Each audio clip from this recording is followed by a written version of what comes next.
વિશ્વમાં વિશ્વગુરુ બની ગયા છે, ચોથા નંબરની અર્થતંત્ર બની ગયા છે, પણ ભૂખમરામાં 80 કરોડ લોકોને તમે અનાજ આપતા થઈ ગયા છે. આની ઉજવણી કરવી જોઈએ વ્યક્તિગત એવું માનું છું. યોજના તમે વહી વિચાર કરો, જે લોકો પાસે ઉજ્જવલાનું ગેસ સિલિન્ડર છે એ સિલિન્ડરની જેને તમે વાત કરો લોકો પાસે કે ભાઈ શું તમે બીજી વખત ભરાવો છો, તો કહેશે ના અમે તો ચૂલા પર ભોજન બનાવીએ છીએ, કારણ કે ગેસ સિલિન્ડર તો મળતું જ નથી, ગેસ અમને મળતું જ નથી. આયોગ કે ભાઈ 3000થી વધુ સ્કૂલ એવું છે જ્યાં એક જ શિક્ષક છે, અને ઘણી સ્કૂલ તો જ્યાં શિક્ષક જ નથી, તો સરકાર એની ઉજવણી મને લાગે છે કરવા જઈ રહી છે. સૌથી મોટી વાત રૂપિયો જે તળિયામાં ઘૂસી ગયો છે અને ત્રાહીમામ પોકાર્યો છે મને ઉપાડો, કદાચ મને લાગે છે વડાપ્રધાન નરેન્દ્ર મોદી અને આખી કેબિનેટ જે છે એ કદાચ એ તળિયે ગઈ છે, અને જે પ્રધાનમંત્રીની ઇજ્જત તળિયે ગઈ છે એની આ ઉજવણી કરવા જઈ રહ્યા છે કે મોદીજીએ જે ભાવ વધારો કર્યો છે ને એ બી એને કીધું મોદીજીએ ભાવ વધારો કર્યો છે, કઈ વિઝન સાથે કર્યું હશે, જાહેરાત ફ્યુચર માટે જરૂરી હશે. આ અમારો તો આઇકોનિક જે છે મોદીજી, આપણને એનો કોઈ વાંધો નહીં, જો તમારો હોઈ શકે છે તમારો વિચારધારા, પણ જે વસ્તુ ખોટી છે જો તમે એને ખોટી ના કહી શકો તો તમે માની ચાલો કે ઇતિહાસ તમારું નામ એમાં લખશે. ગયા હતા એક જણા ઈડીને સવાલ પૂછ્યો તો જવાબ જ ના આપ્યા. ઓલી ફિમેલ આ જે મહિલા રિપોર્ટર છે, પત્રકાર છે, એનું કેટલું વાયરલ થઈ રહ્યું છે એમનું, કે એમને પ્રશ્ન પૂછ્યો પીએમ જવાબ જ ના આપ્યો.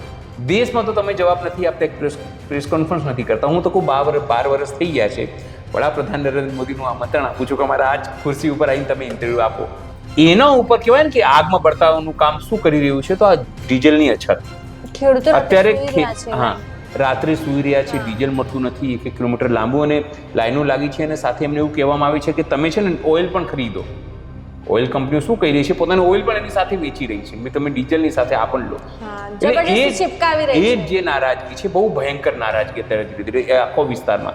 રાજુ કરપડાનો અત્યારે ફોટો જે છે એ કૃષિ મંત્રી આપણા છે જીતુભાઈ વાઘાણી એમની જોડે અત્યારે વાયરલ થયું છે, અને લોકો ખૂબ ગંદી કમેન્ટો નીચે કરી રહ્યા છે. તમે જુઓ તો મૂળ વસ્તુ એ છે કે રાજુ કરપડા નાની વાતોમાં લઈને તાલુકા પંચાયતે, જિલ્લા પંચાયતે જઈને હંગામો કરતા, આજે ક્યાં છે?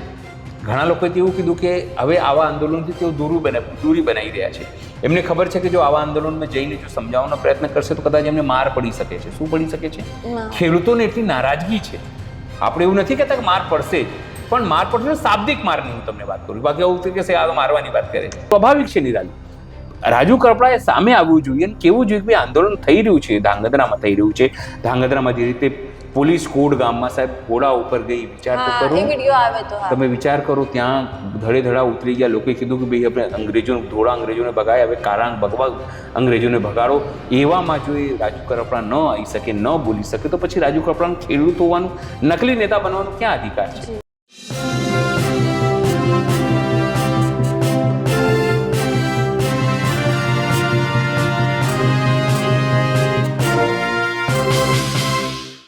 નમસ્કાર, હું છું ચંદ્રિકા પુત્ર નિરાલી મહેરિયા, અને આપ સૌનું સ્વાગત છે અમારા વિશેષ કાર્યક્રમ અખબારોની ચટરપટરમાં, જ્યાં જોડાયા છે અમારા એડિટર અને સહયોગી અનિલ પટેલ. નમસ્કાર. કેમ આજે એડિટર કહેવાની જરૂર પડી? આજે અલગ હતું કઈ કેમ? ના લોકો આજે મનમાં થયું કે સન્માન આપો એમ. જી, સન્માન આપવું પડે ને સર, તમે મોટા છો. જી સર, પ્રધાનમંત્રી મોદીની વાત કરવી છે તો પીએમ મોદીના શાસનના એટલે કહેવાય સુશાસનના 12 વર્ષ પૂર્ણ થયા છે, અને ભારતીય જનતા પાર્ટી તેનું સેલિબ્રેશન કરી રહી છે, ઉત્સવ મનાવી રહી છે, અને શહેરે શહેરે જઈને લોકોને જણાવશે કે પીએમ મોદીએ શું સારા કામ કર્યા છે છેલ્લા 12 વર્ષમાં. બિલકુલ, અને કરવું જ જોઈએ. 12 વર્ષમાં શું નથી કર્યું વડાપ્રધાન નરેન્દ્ર મોદી? આ સરકાર કહીને આવી હતી अच्छे दिन आएंगे, આવ્યા છે अच्छे दिन आया છે. આ સરકાર એવું કીધું હતું કે મહેંગાઈ અબ કી બાર મોદી સરકાર બહુ હુઈ મહેંગાઈ કી મારે, એવું કંઈ કહીને આવી હતી, બરાબર છે ને? પછી બેરોજગારો માટેના એડ વિઝવાના હતી, બધું ખૂબ સરસ કામ કર્યું આ સરકારે. સરકારે એવું કીધું હતું કે અમે આખા દેશને કોઈ ઘર વિહોણી નહીં રહે, 2 કરોડ રોજગાર દર વર્ષે આપીશું. આઈ થિંક કોઈ બેરોજગાર છે જ નહીં દેશમાં, કોઈ નહીં, કોઈ બેરોજગાર નથી એમ. પછી સરકારે સૌથી પહેલો જે ઐતિહાસિક નિર્ણય હતો ને, ખબર કયો નિર્ણય હતો? નોટબંધી, જીએસટી. એના પછી તો જીએસટી, નોટબંધી પછી સાહેબે તો ઘણી બધી વસ્તુઓ કરી. મને 50 દિવસ આપો, નહીં તો જે 4 રસ્તા કંઈ કહેશો હોય ફાંસી ચડી જઈશ ને એવું બધું કહેતા હતા. લોકો હજુ બી 4 રસ્તા પર ગોતી રહ્યા છે પેલો ફાંસીનો માછડો લઈને. પછી ખોટું જીએસટી લાગુ કરવું. વિચાર કરો, જ્યારે ખોટું જીએસટી લાગુ કર્યું ને ત્યારે પણ ઐતિહાસિક દિવસ. પછી જ્યારે એ 2 સ્લેબમાં કરીને ફરી કે ઐતિહાસિક દિવસ. પછી કીધું કે વિશ્વમાં વિશ્વગુરુ બની ગયા છે, 4થા નંબરની અર્થતંત્ર બની ગયા છે, પણ ભૂખમરામાં 80 કરોડ લોકોને તમે અનાજ આપતા થઈ ગયા છે. આની ઉજવણી કરવી જોઈએ વ્યક્તિગત એવું માનું છું. રિસન્ટની હું તમને વાત કરું તો મોંઘવારી સતત વધી રહી છે. દૂધના ભાવ વધવા, ખાવા પીવાના ભાવ વધવા, પેટ્રોલ ડીઝલના, ગેસના ભાવ વધવા, તમામ વસ્તુ, કોઈ એવી વસ્તુ બાકી નથી. મહત્વની વાત એ છે કે આજ ભક્તો એવું કહેતા, એટલે વડાપ્રધાન નરેન્દ્ર મોદીના સમર્થકો, ભાજપના સમર્થકો એવું કહેતા કે દેશ સુરક્ષિત હાથોं में, શું કે સુરક્ષિત હાથોं में. પછી કે પાકિસ્તાન को हम छोड़ेंगे नहीं, दुश्मनों को हम छोड़ेंगे नहीं, આમ નહીં કરેંગે, પછી હુમલો થઈ જાય. હુમલો થયો જ ને, અમરનાથની વાત હોય, પુલવામાની વાત હોય, પહેલગામની વાત હોય, હજુ સુધી એમાં કોઈ કોન્ક્રીટ સોલ્યુશન આવ્યું નથી. છતાં આપણે માની છીએ કે આ જે નિષ્ફળતા થઈ છે એની ઉજવણી કદાચ આ સરકાર કરશે. ઉજ્જવલા યોજનાની તમે વાત કરો, હજુ 10 વર્ષ પૂરા થયા. ઉજ્જવલા યોજના તમે વહી વિચાર કરો, જે લોકો પાસે ઉજ્જવલાનું ગેસ સિલિન્ડર છે, એ સિલિન્ડરની જેને તમે વાત કરો લોકો પાસે કે ભાઈ શું તમે બીજી વખત ભરાવો છો, તો કહેશે ના, અમે તો ચૂલા પર ભોજન બનાવીએ છીએ, કારણ કે ગેસ સિલિન્ડર તો મળતું જ નથી, ગેસ અમને મળતું જ નથી, એવું તમને કહેશે. ડીઝલ, કાલે હું તમને કોઈ જુનાગઢ ગયો હતો ને પરમ દિવસે, 10 પંપમાંથી 8 પંપ એવા હતા જ્યાં ડીઝલ નહોતું. ખેડૂતો લાઈનોમાં લાગી રહ્યા છે. ખેડૂતો લાંબી લાઈનોમાં, આપણા સહયોગી છે એની સાહેબ એમને કીધું કે દ્વારકામાં સાહેબ મારે ત્યાં બહુ ખેડૂતોની લાંબી લાઈનો છે, ટ્રેક્ટરોની લાંબી લાઈનો છે. મતલબ સાફ છે કે આ સરકાર નિષ્ફળ છે. સરકાર નિષ્ફળતાની ઉજવણી કરવા જઈ રહી છે. ખેડૂતોની વાત કરીએ તો હાલમાં જે ખેડૂતોનો રિપોર્ટ આવ્યો કે આટલા બધા ખેડૂતો આ દેશમાં આત્મહત્યા કરી રહ્યા છે, આ સરકાર એનું જે ઉજવણી કરવા જઈ રહી છે. હજુ જ નીતિ આયોગનો આવ્યો કે ભાઈ 3000થી વધુ સ્કૂલ એવું છે જ્યાં એક જ શિક્ષક છે, અને ઘણી સ્કૂલ તો જ્યાં શિક્ષક જ નથી, તો સરકાર એની ઉજવણી મને લાગે છે કરવા જઈ રહી છે. સૌથી મોટી વાત, રૂપિયો જે તળિયામાં ઘૂસી ગયો છે અને ત્રાહીમામ પોકાર્યો છે, મને ઉપાડો, મને ઉપાડો. કદાચ મને લાગે છે વડાપ્રધાન નરેન્દ્ર મોદી અને આખી કેબિનેટ જે છે એ કદાચ એ તળિયે ગઈ છે, અને જે પ્રધાનમંત્રીની ઇજ્જત તળિયે ગઈ છે એની આ ઉજવણી કરવા જઈ રહ્યા છે. ઇટલીમાં છે. હા, અચ્છા, મેલો અને ફોટોસ પણ મૂક્યા છે 3-4 સારા. એટલે મૂળ વસ્તુ એ છે કે તમે પોતાની સાર્વભૌમિકતા દેશની એ અમેરિકાના ચરણોમાં મૂકી દીધી છે, એની તમે ઉજવણી કરવા જઈ રહ્યા છો કે અમેરિકા કહેશે કે તમે રશિયાથી ઓઇલ લો કે ના લો, એની તમે રાહ જોઈ રહ્યા છો. એટલે આ 12 વર્ષમાં દેશને તળિયામાં પહોંચાડવું, દેશની ગરીબોને કઈ રીતે વધારે કરવું, અમીરો કઈ રીતે અમીર થયું, પોતાના લોકોને કઈ રીતે સાચવવા, એ તમામ પ્રકારની વ્યવસ્થા છે આ 12 વર્ષમાં થઈ છે.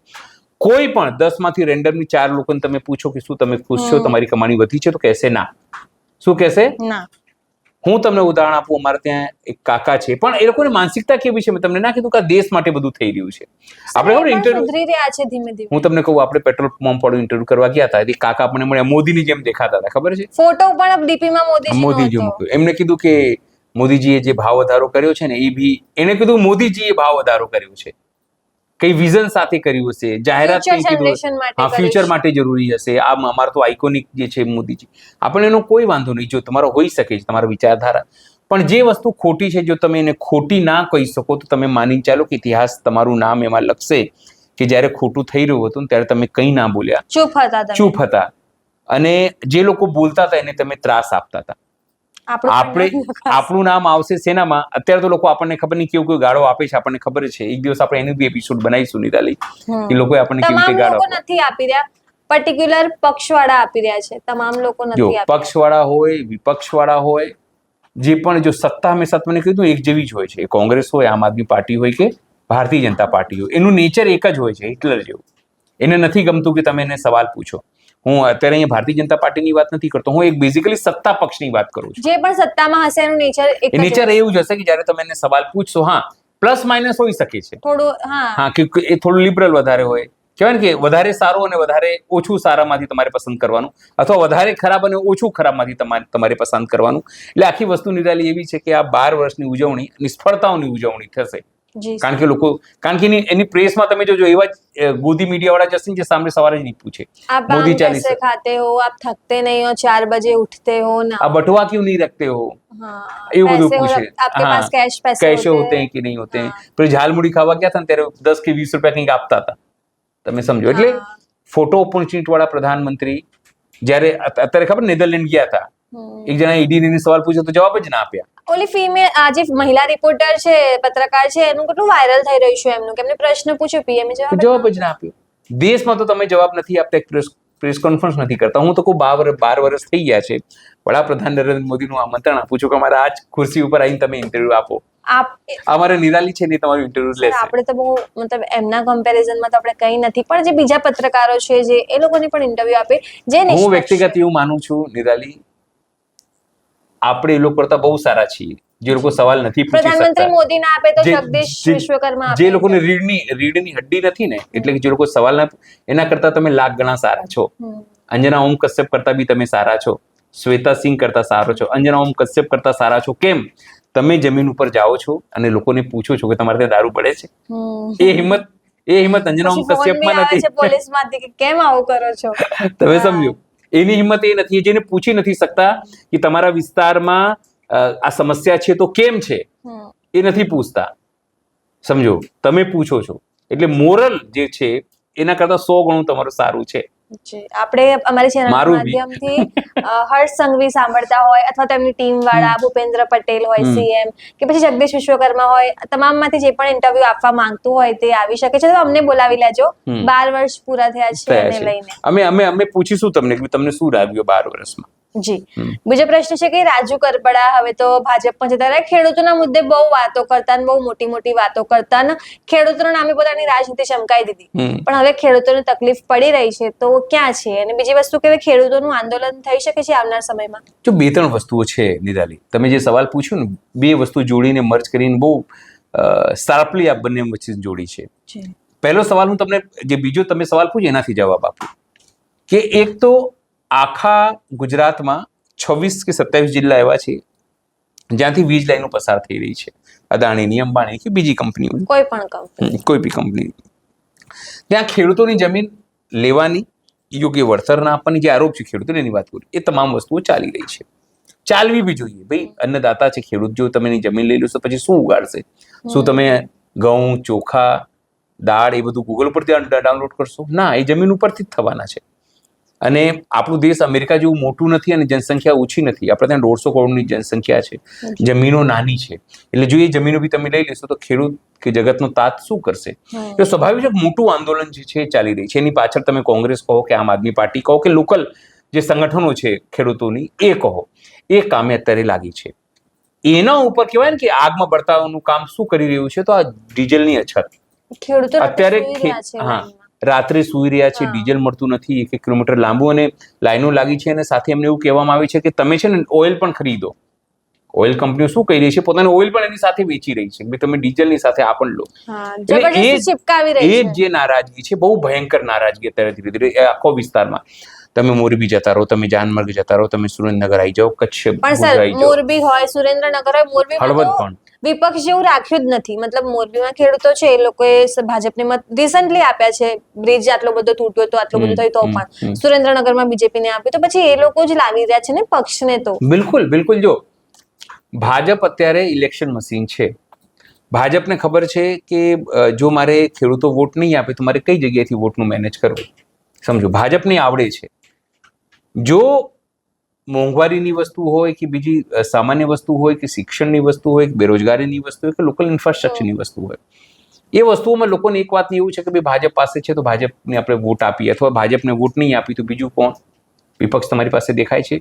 જો જ્યાં કોંગ્રેસ મજબૂત નહોતી ત્યાં લોકોએ આમ આદમી પાર્ટીની પણ ટિકિટ લોકોને મત આપ્યા છે. ઉદાહરણ તરીકે નર્મદામાં જિલ્લા પંચાયત આવી, ચૈતર વસાવા મજબૂત ચહેરો છે. તમે વિસાવદર જતા રહો તો વિસાવદરમાં ગોપાલ ઇટાલિયાનું પ્રભાવ હતું. ત્યાં આમ આદમી પાર્ટી કેશોદમાં તમે જુઓ તો ત્યાં એ લોકો તાલુકા પણ 600થી વધારે સીટો આવી. જ્યાં આમ આદમી પાર્ટી મજબૂત હતી ત્યાં લોકોએ આપી. સાથે જ્યાં કોંગ્રેસ મજબૂત હતી લોકોને લાગ્યું ત્યાં કોંગ્રેસે પોતાની રીતે વાત કરી.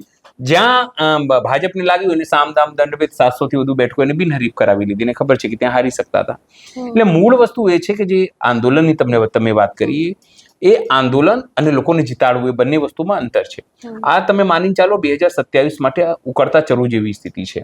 વાત રાજુ કરપડાની. રાજુ કરપડાનો અત્યારે ફોટો જે છે એ કૃષિ મંત્રી આપણા છે જીતુભાઈ વાઘાણી એમની જોડે અત્યારે વાયરલ થયું છે અને લોકો ખૂબ ગંદી કમેન્ટો નીચે કરી રહ્યા છે. તમે જુઓ તો મૂળ વસ્તુ એ છે કે રાજુ કરપતારે નાની નાની વાતોમાં લઈને તાલુકા પંચાયતે, જિલ્લા પંચાયતે જઈને હંગામો કરતા. આજે ક્યાં છે? ઘણા લોકોએ એવું કીધું કે હવે આવા આંદોલનથી તેઓ દૂરી બનાવી રહ્યા છે. એમને ખબર છે કે જો આવા આંદોલનમાં જઈને જો સમજાવવાનો પ્રયત્ન કરશે તો કદાચ એમને માર પડી શકે છે. શું પડી શકે છે? ખેડૂતોને એટલી નારાજગી છે. આપણે એવું નથી કહેતા કે માર પડશે જ, પણ માર પડશે શાબ્દિક મારની હું તમને વાત કરું છું. બાકી એવું કે આ તો મારવાની વાત કરે છે, એટલે શાબ્દિક મારની વાત કરું છું. એમનો વિરોધ ત્યાં જો લોકો કહી રહ્યા છે. કાલે પણ મેં વિડીયો જોયું તો લોકો કહે ભાઈ રાજુ કરપડા ક્યાં છે? ખેડૂત નેતા ક્યાં છે? જો તમે ભાજપમાં આવીને ખેડૂતોની વાત જ ના ઉપાડી શકો એનો મતલબ કે તમારી આખી લડાઈ બોગસ હતી. તમે ફક્ત પેલું સત્તા માટે આયા. અને બીજું જે આમ આદમી પાર્ટી આરોપ લગાવ્યો હતો કે તમે ડરીને ગયા છો, તમે કારણ કે બોલી જ નથી શકતા. તમે હકની વાત તો કરો ખેડૂતોની. જો એક વસ્તુ છે કે જો તમે સાચા છો તો ખેડૂતો ખોટા છે, ને જો ખેડૂતો સાચા છે તો તમે ખોટા છો. બંને વસ્તુ એક સાથે ના હોઈ શકે. જો તમે સાચા હોય તો તમે આવો ખેડૂતોને અપીલ કરો કે હું તમારી સાથે છું, જે બી સમસ્યા ચલો રાજ્ય સરકાર જોડે બેસીને આપણે વાત કરીએ શું સમસ્યાનું નિદાન આવી શકે. પણ તમારું એક પણ નિવેદન આવ્યું નથી. કેમ નથી આવ્યું? તમને ખબર છે કે જે દિવસે દસે ભાજપ તમને લાત મારીને કાઢી મૂકશે. તમે વિરોધ નહીં કરી શકો અથવા તમને સાઈડ ટ્રેક કરી દેશે. અથવા તમારી યોજના એવી હોય કે હું 2027માં ચોટીલા લડું અથવા મને કોઈ સેફ સીટ મળે જીતવા માટે, એ ફિરાકમાં હશો એટલે કદાચ તમે ના બોલતા હો. આ તમામ પ્રકારના સવાલો ઉઠવા સ્વાભાવિક છે. નિરાલી, રાજુ કરપડાએ સામે આવવું જોઈએ અને કેવું જોઈએ કે આંદોલન થઈ રહ્યું છે, ધાંગધ્રામાં થઈ રહ્યું છે. ધાંગધ્રામાં જે રીતે પોલીસ કોડ ગામમાં સાહેબ ઘોડા ઉપર ગઈ, વિચાર તો કરો. તમે વિચાર કરો, ત્યાં ધડે ધડા ઉતરી ગયા. લોકોએ કીધું કે ભાઈ આપણે ધોળા અંગ્રેજોને ભગાય, હવે કારાંગ ભગવા અંગ્રેજોને ભગાડો. એવામાં જો એ રાજુ કરપડા ન આવી શકે, ન બોલી શકે, તો પછી રાજુ કરપડાનું ખેડૂત હોવાનું, નકલી નેતા બનવાનું ક્યાં અધિકાર છે? તમે કહી દો કે હું ભાજપનો નેતા છું. આઈ એમ નોટ ખેડૂત નેતા નથી રહ્યો, ભાજપ સાથે જોડાયો છું, ભાજપ નેતા, ભાજપના હામાં હા, ભાજપના નામાં ના કરીશ. પણ જો ખેડૂતો આંદોલન કરશે તો આપણે એમને ન્યૂઝ પોર્ટલ તરફથી જે પણ મદદ કરી આખું સમર્થન. હું તમને કહી દઉં, ખેડૂતો આંદોલન કરશે. હું તો અપીલ કરું છું કે જો લોકોના પંપો ઉપર તમને લાગે કે તમારા લાંબી લાંબી લાઈનો છે, ખેડૂતો પીડામાં છે, તો એમને બાઇટ્સ, એમના અમારા જે નીચે નંબરો જાય છે એ નંબર પર તમે ફોન કરીને પૂછી શકો છો કે કયા નંબર પર મોકલવું. તમને એક સ્પેસિફિક અમે નંબર પણ આપીશું કે ત્યાંથી તમે અમને વિડીયો મોકલી શકો છો. જરૂરથી અમે એમને વાચા આપવાનો પ્રયત્ન કરીશું. કારણ કે ખેડૂત જગતનો તાત છે ને, એની જોડે રહેવું પડે. જગતના તાતને તમામ વસ્તુઓ આપવી પડે, કારણ કે એ આખા વિશ્વનું પેટ ભરે છે. યાદ રાખજો, સરકારો કદાચ આ વાત નથી સમજતી, પણ અમે ખેડૂત પુત્ર છીએ. નિરાલી ખેડૂત પુત્ર છે, અમે સમજીએ છીએ, પુત્રી છે. અમે સમજીએ છીએ વાત કે ખેતી કેવી રીતે થાય છે. આટલા તાપમાં, ઠંડીમાં, ગરમીમાં, સાપ આવે. ખાસ કરીને તો એમ જ થાય છે કે 8-9 કલાક કામ, મતલબ 12 કલાક કામ કેવી રીતે કરતા હશે? આપણે 12-5 મિનિટ જઈએ છીએ. હા, તો આખી વાત. એટલે ઘણા લોકો તમને કહેતા હશે કે અમે ખેડૂત પુત્ર છીએ, તમારા નેતા છીએ. અમે એવું દાવો નથી કરતા કે અમે ખેડૂત નેતા છીએ, પણ અમે એવું દાવો જરૂર કરીએ છીએ કે હું નિરાલી ખેડૂતોનું ન્યૂઝ ચેનલ છે ને, તમારા જે પીડાને અમે જરૂરથી વાચા આપીશું. અમારી પાસે સંસાધનો ઓછા છે, પણ જે સંસાધનો અમારા છે એ સંપૂર્ણ તમારા માટે છે, ખેડૂતો માટે છે. જી. બીજો એક પ્રશ્ન છે હવે કે ભાજપને લઈને છે કે વલસાડમાં ભાજપના કાર્યકરો લોકોને ધમકી આપી રહ્યા છે કે તમે મને વોટ નથી આપે તો તમને પાણી નહીં મળે.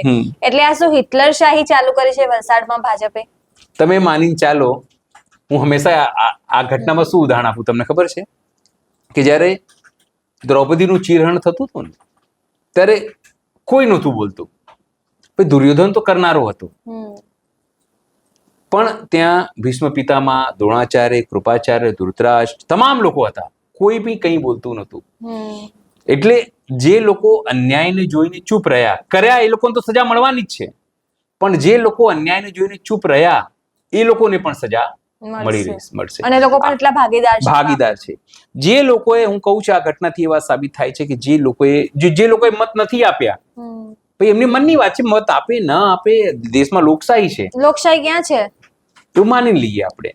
વલસાડમાં નથી લોકશાહી. વલસાડની આખા દેશની વાત હું કરું. આખા દેશમાં તમે જે રીતે વાત, લોકશાહી નથી તો લોકશાહી નથી, એ બીજી રીતે નથી. એ વિધાનસભાની વાત કરીએ, એ લોકસભાની વાત કરીએ. તમે વિચાર કરો કે પશ્ચિમ બંગાળની અંદર વિધાનસભા જેમ જીત્યા ભાજપવાળા, ત્યાં એમને વિધાનસભામાં લાઈવ કર્યું. ત્યાં શુભેન્દુ અધિકારીએ લાઈવ ભાષણ આપ્યું વિધાનસભામાં. પણ ગુજરાતના વિધાનસભામાં લાઈવ થતું, એટલે ગુજરાતમાં લોકશાહી નથી એવું માનીને ચાલીએ તમે કહેતા હો તો. સવાલ એ છે કે જે વ્યક્તિએ ધમકી આપી, સરકારી પંપ હતું, એણે કીધું જમીન મારી છે ને એટલું હું નહીં આપું, હમ કારણ કે તમે લોકોએ મને વોટ આપ્યો નથી. નથી.